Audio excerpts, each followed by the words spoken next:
an impenetrable defense. Christophsis sounds like a Catholic virgin. Also, narration. Why would the Jedi Council entrust such an important mission to Anakin? He's still young and relatively inexperienced at this point in the war, so that seems like a really rash decision. Separatist forces have overrun our position. Our situation is desperate. Senator Organa? Senator Organa! Dramatic transmission cutout is dramatic. Also, he said that the Separatists had overrun his position, but him and his men are still in camp there. So, was he lying, or does he not know what the word overrun means? Master Kenobi better get here soon, or this is gonna be one short rescue mission. Is Anakin turning into a narrator? Fire all forward cannons! Isn't that what they were already doing, though? Unnecessary command is unnecessary. I smell fear. And it smells good. Overfire all reactors. We're gonna blow right past this guy, whoever he is. That last line sounded really weird and forced, as if the writers wanted to make Trench's character a mystery for Anakin and Yularen. Looks like General Skywalker's already engaged the enemy. That's nothing out of the ordinary, especially since I gave him a direct order not to. And this is exactly why it doesn't make sense for the Council to have assigned Anakin here. He's impulsive, and they know that. I brought a new toy that might give us an advantage. Title of my sex tape. Tell the transports to fall back to Obi-Wan's position.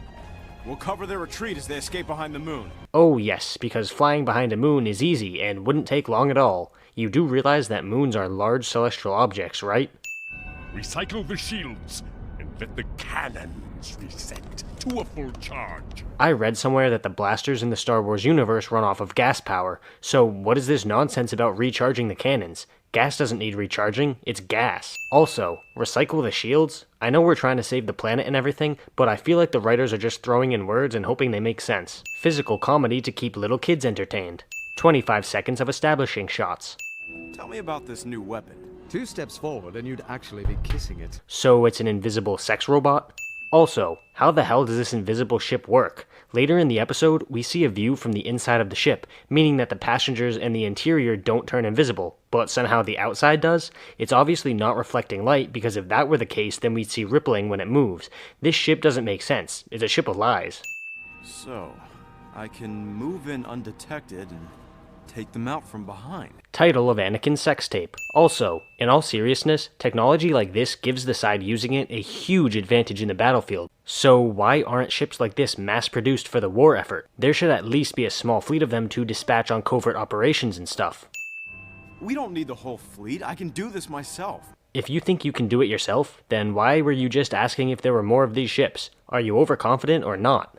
Where did this camera angle come from? Was there a clone floating around space with a camera taking a video of the enemy fleet? Who is this clone and why isn't he a YouTuber? Also, you know what would have been really cool? Having an episode where Admiral Trench was introduced later in the show after setting his infamy up earlier. That way, this reveal could actually have some weight behind it for the audience. If I remember my military history, wasn't he vaporized at the Battle of Malastare and Arrows? Anakin the Exposition Machine. Also, this vaporization foreshadowing holds much less weight when you realize that Trench actually survives getting blown up. What do I need to know? I have seen his work firsthand. A corporate fleet was blockading Malastare. A fleet led by Trench. All of this exposition is unnecessary. You could have just said that he's super dangerous and not awkwardly shoehorned all this backstory into your clumsy dialogue. Trench's ship was destroyed, and we assumed he went down with it. So you just assumed that Trench was dead? You didn't bother to actually get any proof? With all due respect, General, I do not believe we will have a choice in the matter. If it is indeed Trench, he will come for us. How is this point valid in any way? They're using a cloaked ship. Trench won't even know that they're there. CT-1284, Spark reporting for duty, sir. I love how we have all this introduction to this random clone who we're supposed to get close to, and then we never see him again after this episode. Look at this shot. The enemy has a direct line of vision at them, but somehow they don't see the ship before it cloaks? What the hell? Yes, but if you get any closer, they may not need scanners to know we're here. Relax, Admiral. Hey, you wanted to come on this ride. Victim blaming. Send the hyena bombers to hit Senator Organa on the surface. Earlier in the episode, Anakin referred to Senator Organa as Organa, but now Trench is saying Organa? How is his name pronounced? How the hell do these ships make noise in the vacuum of space? Sound can't travel in space. What's our defensive capability? We've got torpedoes and anti-aircraft cannons, sir. But we'd have to decloak to use either. Yeah, and if they don't know we're here, that would give our position away pretty quickly. Nobody asked for your sassiness, Anakin. He was just answering your question, you dick. Also, they're worried about the bombers hitting their ship, but wouldn't an easy solution to that be to just fly out of their way? Why are they just sitting there waiting to potentially get hit? They're going to hit us! Not if you just move, you dumbass. They're heading for Bail Organa in the command center. They're going to bomb it! Oh, is that what bombers do? I had no idea. Thank you for your insight.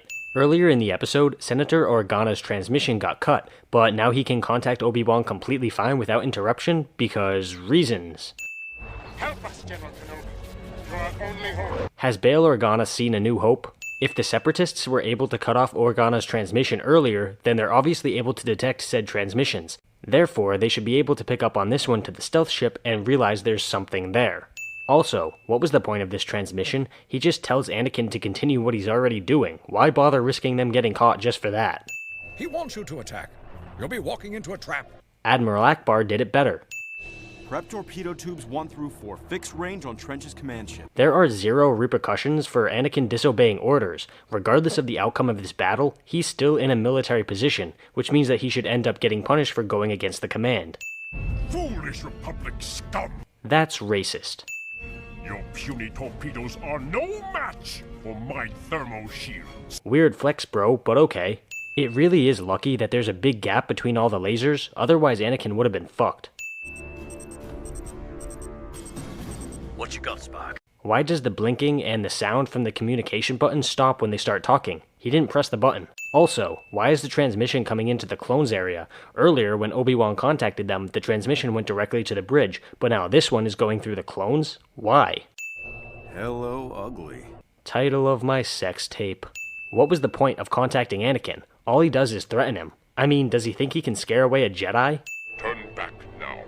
Retreat while you can, for I am your doom. Evil, evil villain speech. He said he's dealt with this kind of ship before.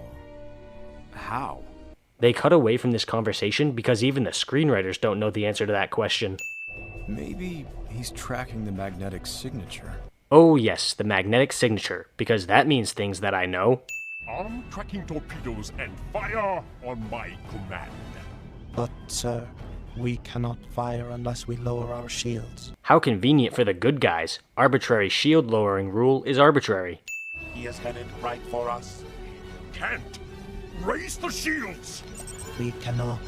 The shields are still recharging.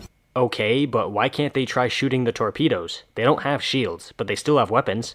Admiral Trench survives this. Good job, kid. Looks like you're now officially part of the crew. And the audience will never see you again, so fuck you and have a nice life.